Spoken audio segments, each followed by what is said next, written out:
नमस्ते दोस्तों, जोहार। मैं निमेश सर आप सभी का अभिषेक चक्रवर्ती यूट्यूब चैनल में हार्दिक स्वागत करता हूं। क्लास 12 के स्टूडेंट्स के डिमांड को देखते हुए 28 फरवरी को होने वाले हिस्ट्री यानी इतिहास के एग्जाम के लिए top 30 exam related important MCQ type question लेकर आए दोस्तों, जो आपके बहुत ही इंपॉर्टेंट क्वेश्चन है एग्जाम पॉइंट ऑफ व्यू से लेकर। ठीक है, तो ये सारे क्वेश्चन जो है एकदम बारीकी से आप लोग समझिएगा ताकि एक भी क्वेश्चन आपका एग्जाम में ना छूटे। और इस वीडियो को जमकर अपने झारखंड के कोने कोने तक आप लोग शेयर कीजिए और लाइक कीजिए। ठीक है, तो शुरू से अंत तक बने रहना है। और जो भी स्टूडेंट्स चैनल पर पहली बार आए हो जल्द चैनल को सब्सक्राइब कर ले ताकि एक एक वीडियो की नोटिफिकेशन सबसे पहले आप तक पहुंचे। तो चलिए दोस्तों, आज का पहला और इंपॉर्टेंट क्वेश्चन आप लोग देख सकते हैं कि हड़प्पा जो है वो किस नदी के किनारे अवस्थित है। ठीक है, हड़प्पा जो है is situated on the bank of which river, ये क्वेश्चन पूछा गया है। तो आप लोग एक ट्रिक याद रखिएगा जो मैं बार बार आप लोगों को समझाता हूं, हरा ट्रिक। ठीक है, हड़प्पा जो है उसका जो नदी है वो हरा भरा है, यानी ह से हड़प्पा, रा से रावी नदी, याद कर लीजिएगा। ठीक है, तो हड़प्पा जो है वो किस रिवर के किनारे स्थित है, तो याद रखिएगा रावी नदी। Option C is the correct answer, इसको याद कर लीजिएगा। ठीक है,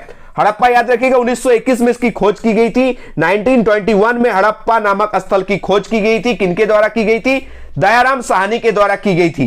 अगर क्वेश्चन पूछा जाए कि सबसे पहले किस स्थल की खोज की गई थी हड़प्पा सभ्यता में, सिंधु घाटी सभ्यता में, तो हड़प्पा नामक स्थल की खोज की गई थी। किसने खोज की थी? दयाराम साहनी ने की थी। कब की थी? 1921 में किया गया था। ठीक है, ये जो है हड़प्पा सभ्यता में सर्वप्रथम किस स्थल का खोज किया गया था? हड़प्पा, इसलिए तो इस सभ्यता का नाम रखा गया हड़प्पा सभ्यता। कर लीजिएगा। आगे बढ़ते हैं नेक्स्ट क्वेश्चन की ओर। क्वेश्चन नंबर 2, विक्टोरिया टर्मिनल किस स्थापत्य शैली का उदाहरण है? इसको कर लीजिएगा। ठीक है, ये जो विक्टोरिया टर्मिनल है वो किस स्थापत्य शैली का उदाहरण है? नौ गॉथिक शैली, याद रखिएगा। ऑप्शन जो ए है नौ गॉथिक शैली is the correct answer. Option A is the correct answer.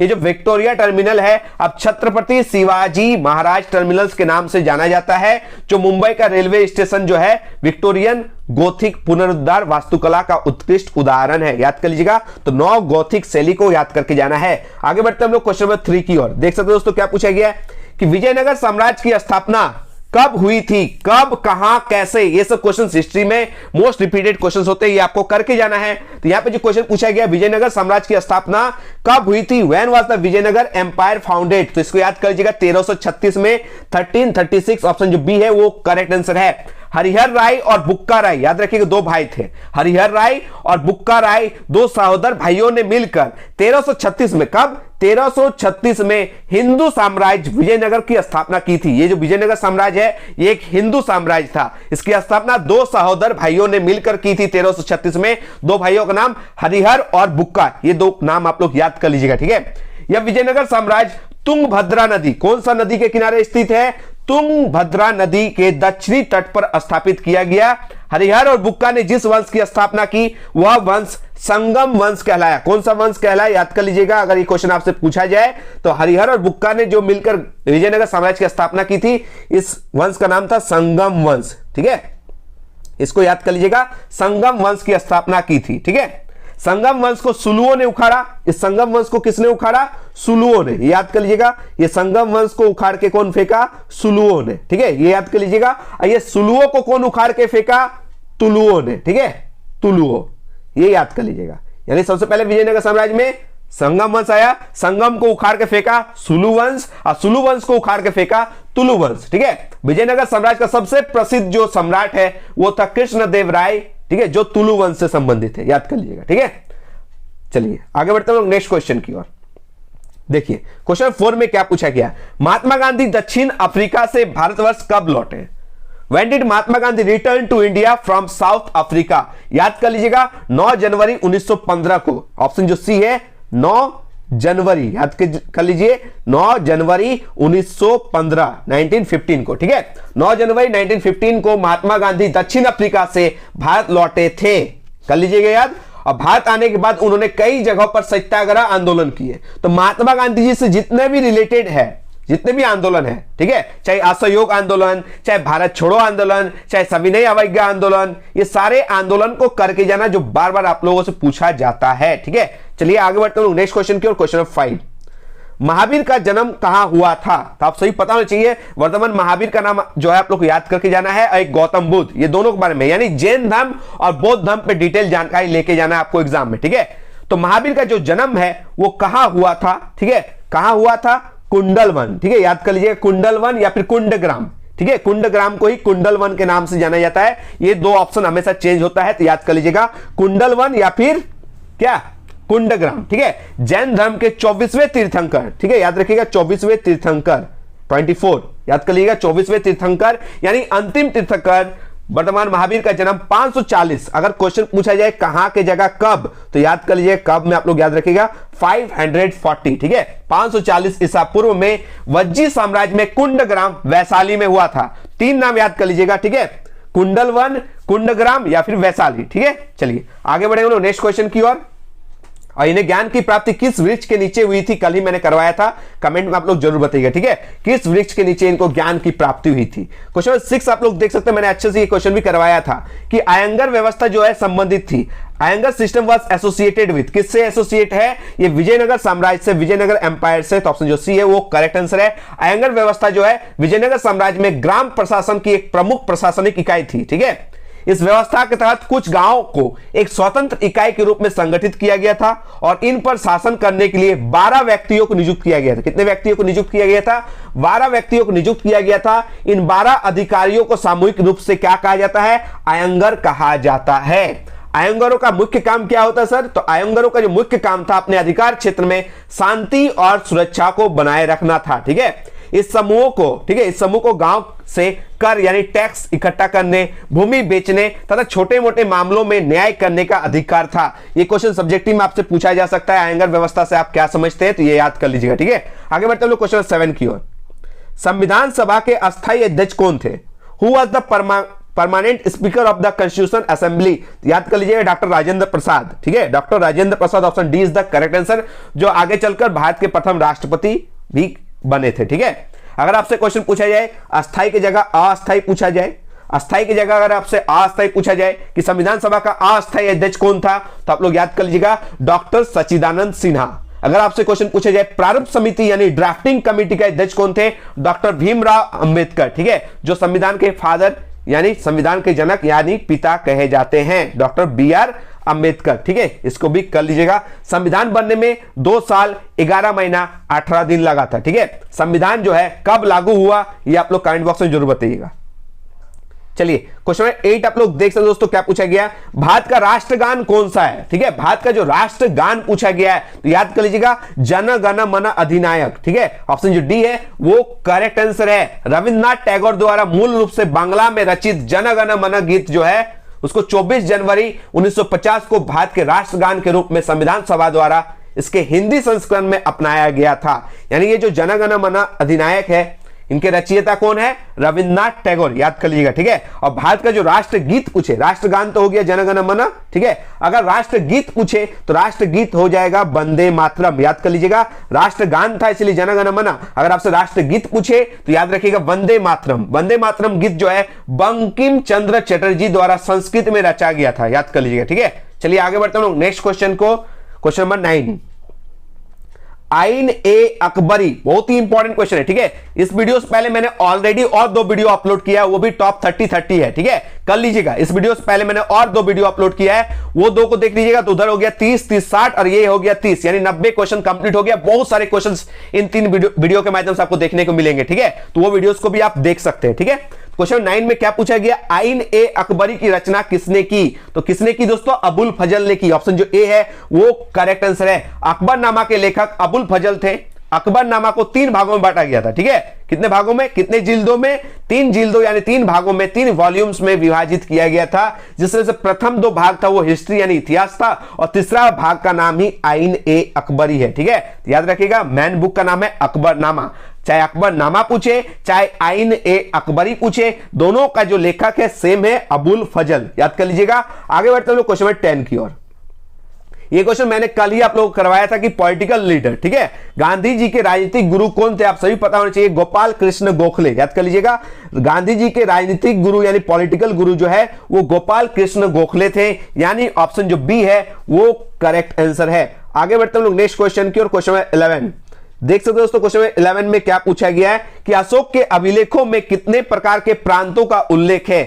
ठीक है, ये क्वेश्चन करके जाइएगा। मौर्य वंश का, ठीक है, सम्राट अशोक के अभिलेखों में 5 प्रांतों का उल्लेख मिलता है। कितने प्रांतों का उल्लेख मिलता है, 5 प्रांतों का उल्लेख मिलता है। ये कर लीजिएगा, ऑप्शन जो सी है वो करेक्ट आंसर है। आप सभी को मौर्य वंश के बारे में जानकारी होना चाहिए। मौर्य वंश के जो प्रथम सम्राट थे, फर्स्ट रूलर थे, ठीक है, प्रथम शासक फर्स्ट रूलर चंद्रगुप्त मौर्य थे, जो मौर्य वंश के संस्थापक भी थे, फाउंडर भी थे। दूसरा जो था वो बिंदुसार था, ठीक है, और थर्ड वाला जो था वो सम्राट अशोक था, जो सबसे ज्यादा शक्तिशाली, सबसे ज्यादा फेमस जो है मौर्य वंश के सम्राट थे, सम्राट अशोक। इसको करके जाना है, ठीक है। चलिए आगे बढ़ते हैं हम लोग क्वेश्चन 12 की ओर। क्वेश्चन 12 आप लोग देख सकते हैं, भारतीय संविधान में संसदीय प्रणाली किस देश से ली गई है? भारतीय संविधान में संसदीय प्रणाली किस देश से ली गई है? तो आप सभी को पता होना चाहिए, ये जो संसदीय पार्लियामेंट्री जो सिस्टम है ये किससे लिया गया है? ये लिया गया ब्रिटेन के संविधान से, ठीक है। किससे लिया गया है? ब्रिटेन के संविधान से लिया गया। ऑप्शन नंबर बी जो है वो करेक्ट आंसर है। भारत ने कनाडा हो, चाहे दक्षिण अफ्रीका हो, चाहे जापान हो, चाहे आयरलैंड हो, ऑस्ट्रेलिया हो, अमेरिका हो आदि जैसे विभिन्न देशों से संविधान से कई विशेषताएं ली है, ठीक है। तो ये जो संसदीय प्रणाली जो है वो ब्रिटेन के संविधान से ली गई है, ठीक है, कर लीजिएगा। आगे बढ़ते हैं क्वेश्चन 13 की ओर।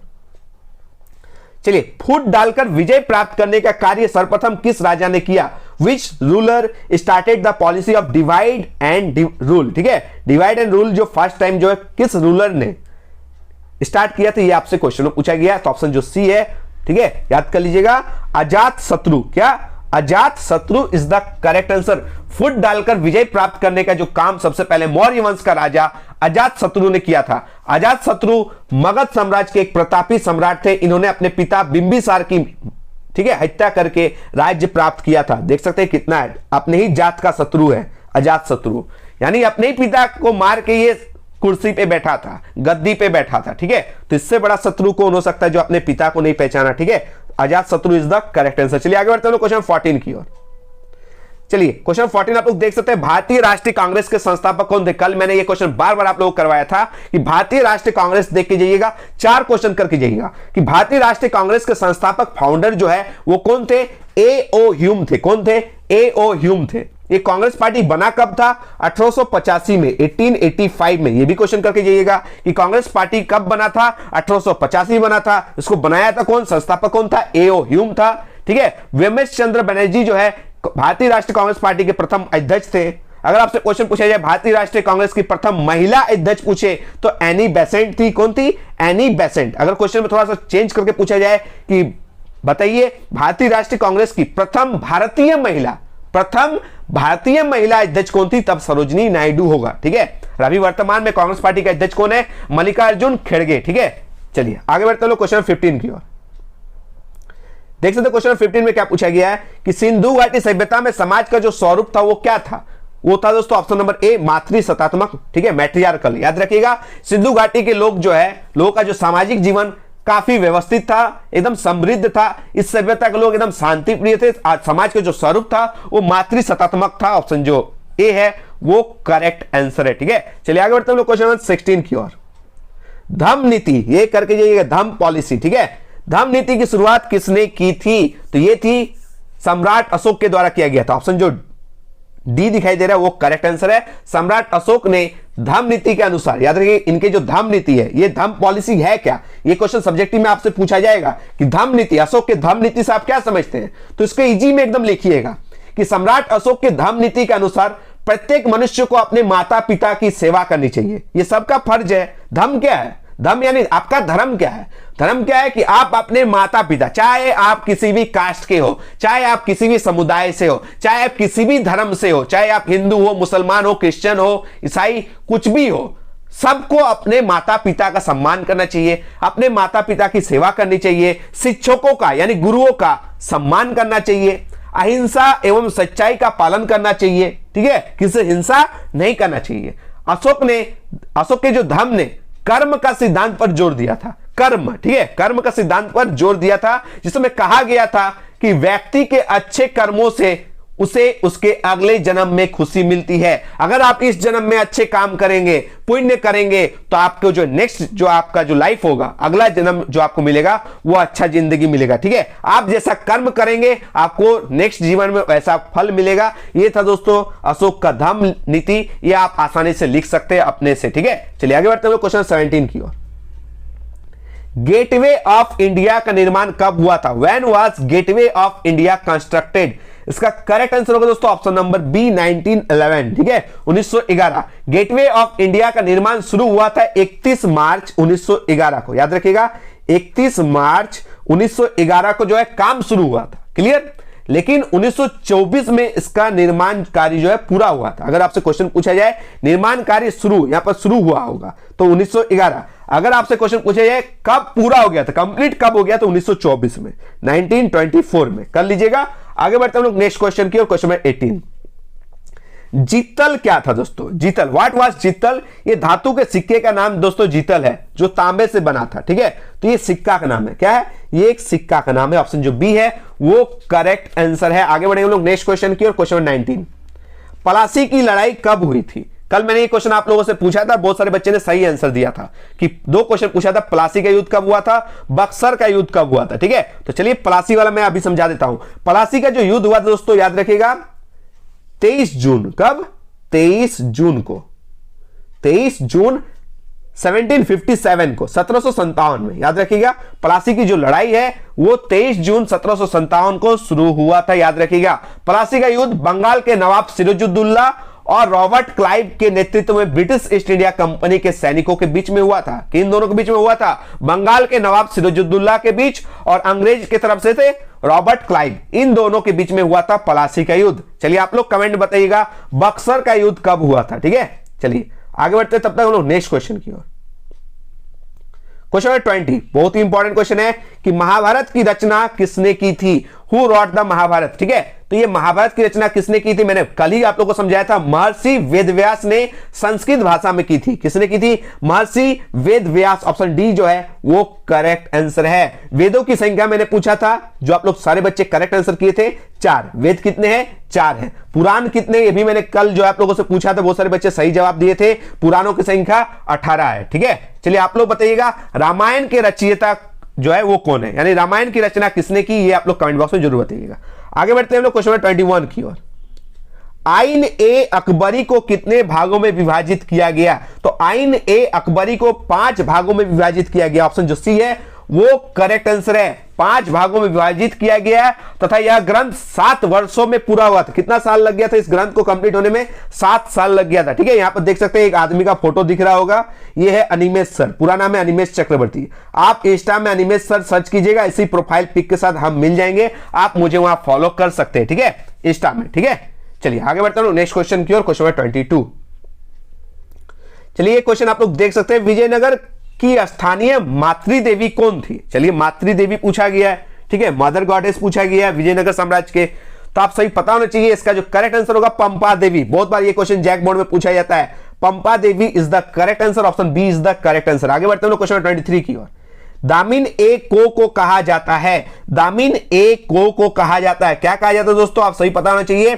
संथाल परगना क्षेत्र, याद रखिएगा संथाल परगना क्षेत्र। ऑप्शन जो डी है वो करेक्ट आंसर है, ठीक है। दामिन ए को एक्चुअली में क्या है, ये संथालों की भूमि है। इनकी भूमि को दामिन ए को कहा जाता है, संथालों की जो भूमि है उसको दामिन ए को कहा जाता है। संथाल विद्रोह का नेता पूछा जाए तो सिद्धू, कान्हू, चांद, भैरव, फूलो, जानू, ठीक है। ये 6 जो है भाई बहन मिलकर संथाल विद्रोह का नेतृत्व किए थे। सबसे फेमस सिद्धू और कान्हू का नाम आप लोग याद करके जाइएगा, ठीक है। आगे बढ़ते हम लोग नेक्स्ट क्वेश्चन की ओर, क्वेश्चन नंबर 24 कि भारत में प्रचलित सती प्रथा का उल्लेख किस विदेशी यात्री ने किया।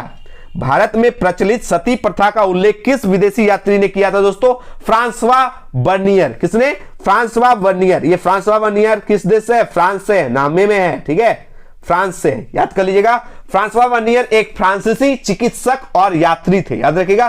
फ्रांसवा जो बर्नियर है वो एक फ्रांसीसी चिकित्सक थे और एक यात्री थे। चलिए आगे बढ़ते हैं लोग नेक्स्ट क्वेश्चन की ओर, क्वेश्चन नंबर 25।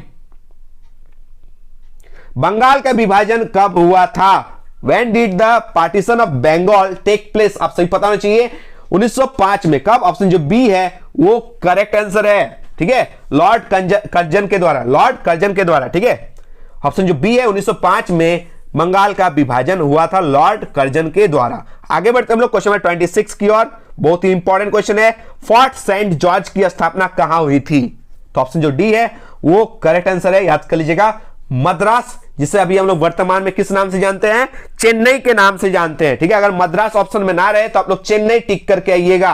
भारत में अंग्रेजों द्वारा बनाया गया प्रसिद्ध फोर्ट सेंट जॉर्ज मद्रास यानी वर्तमान में चेन्नई में स्थित है। भारत का पहला ब्रिटिश किला ये फोर्ट सेंट जॉर्ज क्या है, ये भारत का पहला ब्रिटिश किला है। इसकी स्थापना 1644 में, याद कर लीजिएगा, कब हुई थी? 1644 में ब्रिटिश ईस्ट इंडिया कंपनी के द्वारा की गई थी। चलिए आगे बढ़ते हैं क्वेश्चन नंबर 27 की ओर। ऑपरेशन पोलो के द्वारा किस देशी रियासत को भारतीय संघ का अंग बनाया गया? Which princely state became the part of Indian union by Operation Polo? तो ये याद हो जाएगा, ऑप्शन सी को याद कर लीजिएगा, Hyderabad is the correct answer. Operation Polo जो है ये सितंबर 1948 में, ठीक है, सितंबर 1948 में, ये डेट याद कर लीजिएगा। ऑपरेशन पोलो जो है सितंबर 1948 को भारतीय सेना के गुप्त ऑपरेशन का नाम था। ये भारतीय सेना का एक गुप्त ऑपरेशन था जिसका नाम था ऑपरेशन पोलो, जिसमें हैदराबाद के आखिरी निजाम को सत्ता से, ठीक है, अबदस्त यानी बेदखल कर दिया गया और हैदराबाद को भारत का हिस्सा बना लिया गया था। याद कर लीजिएगा, पॉलिटिकल साइंस में अच्छे से पढ़ाएंगे ऑपरेशन पोलो के बारे में, ठीक है। आगे बढ़ते हैं क्वेश्चन 28 की ओर। चलिए, एक चीज तो आप लोगों के साथ ही बुरा हुआ क्योंकि इतिहास के जस्ट दूसरे ही दिन में आप लोग का पॉलिटिकल साइंस का एग्जाम है, यही लगातार आप लोग का एग्जाम में टाइम नहीं मिलेगा, ठीक है। यानी हिस्ट्री के साथ साथ आप लोग पॉलिटिकल साइंस का भी तैयारी करें, ठीक है। कोशिश करते हैं नेक्स्ट वीडियो में पॉलिटिकल साइंस का बनाऊंगा। क्वेश्चन 28 आप लोग देख सकते हैं क्या पूछा गया है कि भारत का अंतिम वायसराय किसे माना जाता है? Who was considered as the last जो है अंतिम वायसराय किसे माना जाता है? तो इसका जो करेक्ट आंसर होगा option number B, Lord Mountbatten is the correct answer. Option B is the correct answer. स्वतंत्रता के बाद चक्रवर्ती राजगोपालाचारी भारत के अंतिम और एकमात्र भारतीय गवर्नर जनरल तब तक बने जब तक कि भारत 1950 को एक गणतंत्र देश नहीं बन गया, ठीक है, याद रखिएगा। आगे बढ़ते हैं नेक्स्ट क्वेश्चन की ओर। तब तक क्वेश्चन नंबर 29 आप लोग देख सकते हो दोस्तों, पूछा क्या गया है, करो या मरो, डू और डाई। ये जो स्लोगन है, ये जो नारा है, ये किसने दिया है? आप सही पता होना चाहिए, ये दिया है महात्मा गांधी जी। ऑप्शन जो सी है वो करेक्ट आंसर है, याद कर लीजिए, option C is the correct answer. करो या मरो। 8 अगस्त, कब? 8 अगस्त 1942 को बंबई में एक बैठक में कांग्रेस प्रतिनिधि जो है उनको संबोधित करते हुए महात्मा गांधी ने करो या मरो यानी डू और डाई का नारा दिया था। यह बैठक भारत छोड़ो आंदोलन का हिस्सा था। यानी आपसे क्वेश्चन पूछा जाएगा किस आंदोलन के टाइम में ये करो या मरो का नारा दिया गया था? भारत छोड़ो आंदोलन, जो भारत का अंतिम जो है आंदोलन था महात्मा गांधी का, ठीक है, याद कर लीजिएगा। चलिए आगे बढ़ते हैं हम लोग नेक्स्ट क्वेश्चन, आज का लास्ट और अंतिम क्वेश्चन, क्वेश्चन नंबर 30, जो बहुत ही इंपॉर्टेंट है, मोस्ट बीबीआई क्वेश्चन है। काला कानून जो है वो किसे कहा जाता है? काला कानून किसे कहा जाता है दोस्तों? आप सही पता होना चाहिए, रॉलेट एक्ट को काला कानून के नाम से, ब्लैक लॉ के नाम से जाना जाता है। ये था दोस्तों आज का वायरल टॉप 30 क्वेश्चन जो आपके एग्जाम पॉइंट ऑफ व्यू से बहुत ही ज्यादा इंपॉर्टेंट है। इस वीडियो को लाइक कीजिए, जमकर अपने झारखंड में पूरे कोने कोने तक शेयर कीजिए, ठीक है।